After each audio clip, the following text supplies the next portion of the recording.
Hello, welcome to Art by Heather.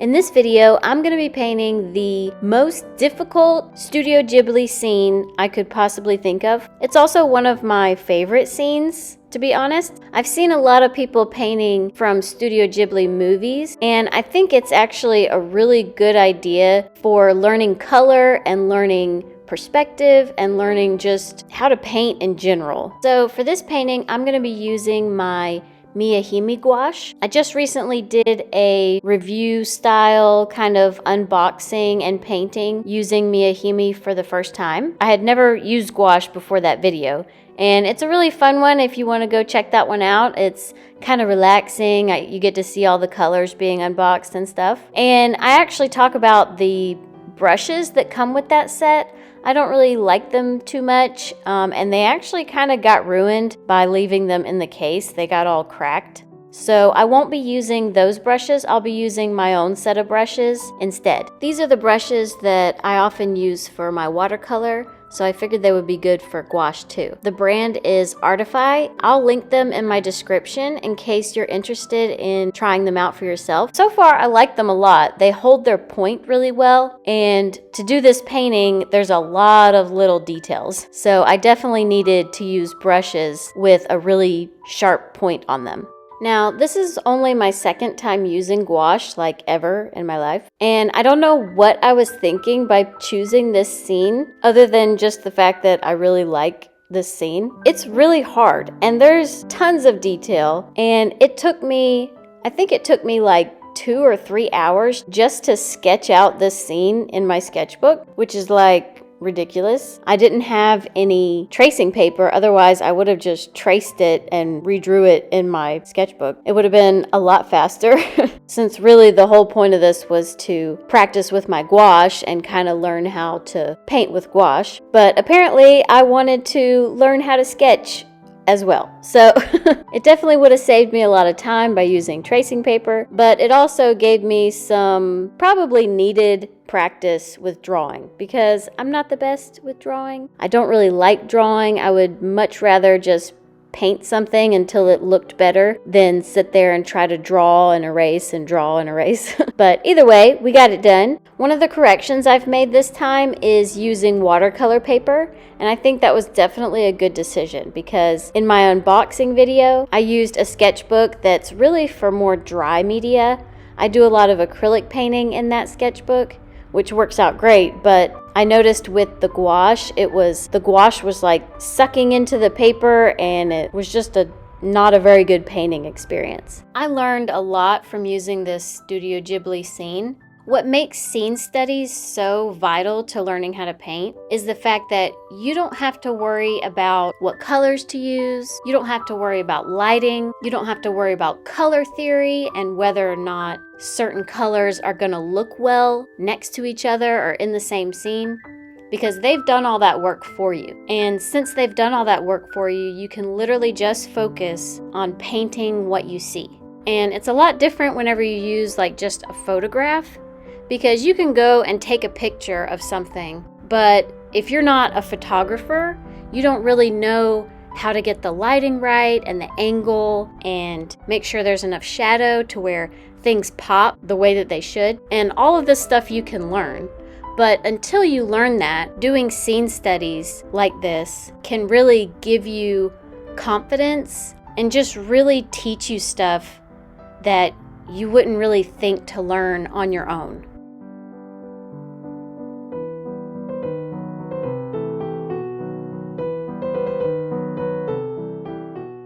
And even though I wouldn't recommend using a scene that's this cluttered and has this much detail in it, because painting something this detailed, you really focus more on being really precise and doing tiny little marks, which is really good to know how to do. But when you're trying to learn how to paint, you really want something that you can paint fully. And there are tons of beautiful scenes from Studio Ghibli. I mean, you could probably play a movie and pause it anywhere in that movie and it would be a wonderful scene to try to paint. I just remember whenever I watched this scene in Howl's Moving Castle, I just loved all the trinkets and everything in this room. It was just like, wow, that's a lot of stuff.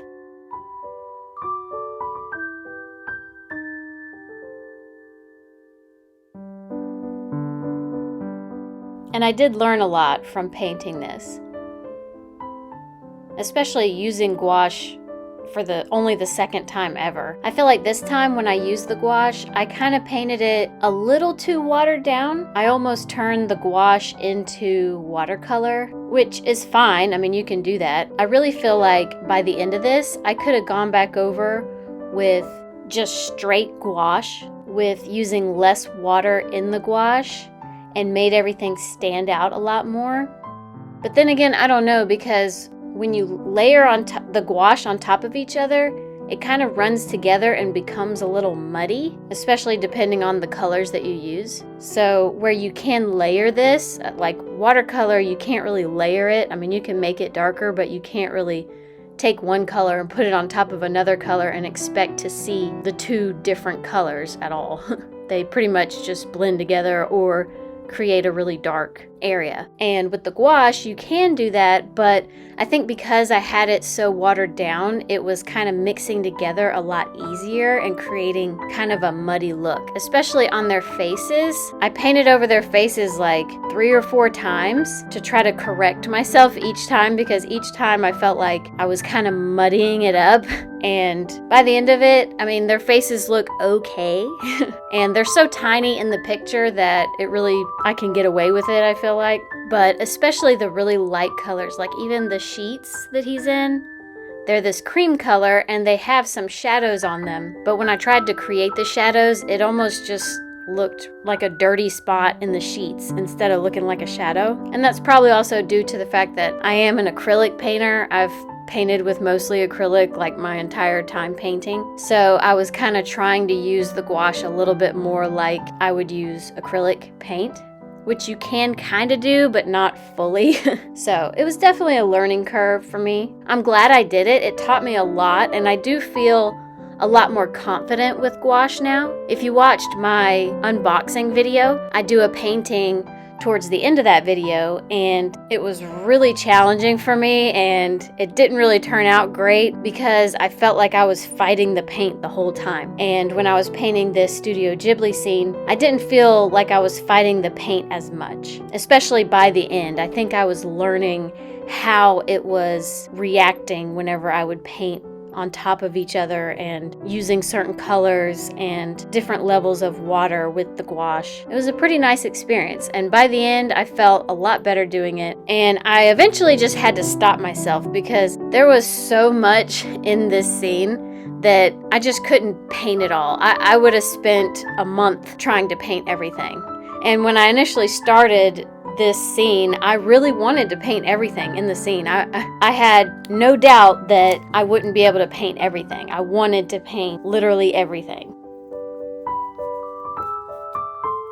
But once I got to a point in the painting where I felt like it looked decent enough, I kind of just blurred all the sections that I didn't get to paint the rest of the trinkets and the details and stuff. Like the bookcase, I kind of blurred it, but I still kind of made the impression to where there was books. And when you look at this piece from afar, I mean, not like super far away, but when you hold it kind of away from you, it really looks like I painted everything. It's not until you get close up and start looking at it that you realize that a lot of the details aren't painted fully, like the books and everything that's dangling from the ceiling. So, but I'm really happy with how it turned out. I think it looks pretty good, especially in person. I know that y'all can't really see it the same way that you can see it in person, but hopefully you think I did a decent enough job. Let me know in the comments if I did this scene justice, or if I still need to spend some time working on my gouache skills, which, I mean, that's totally true, so I'm not going to be offended if you say that. And if you liked watching this, make sure you give me a like.